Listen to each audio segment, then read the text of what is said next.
बाबू। ओई हो ये सोना चमार जिसे मिले 4 बजे भोर हरिया में। ओई हो ये सोना चमार जिसे मिले 4 बजे भोर हरिया में। ओही पचुमा ले हवे जानू मुखिया जी की रहरिया में। ओही पचुमा ले हम करे जा मुखिया जी की रहरिया में। ये बात बा।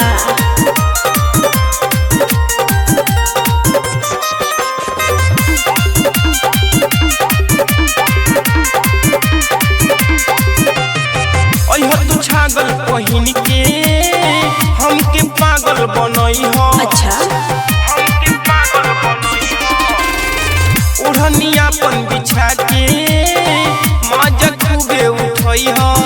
ढेर बोलबो। तू छागल पहिन के हमके पागल बनई हो। होठ से होठ सटा के माजा खूबे उठई हो।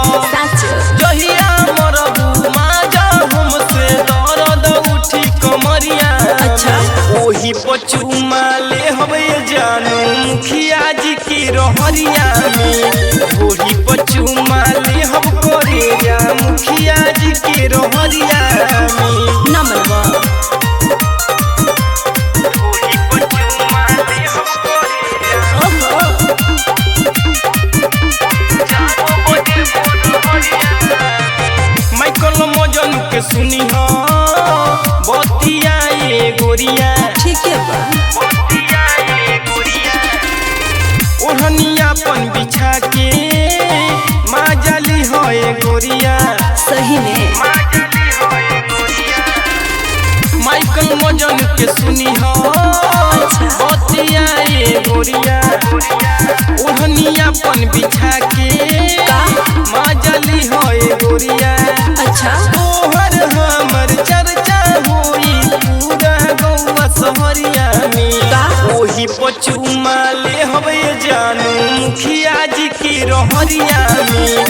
ओही पचुमा ले हम करे जा मुखिया जी की रहरिया में। ओई हो ये सोना चमार जिसे मिले 4 बजे भोर हरिया में।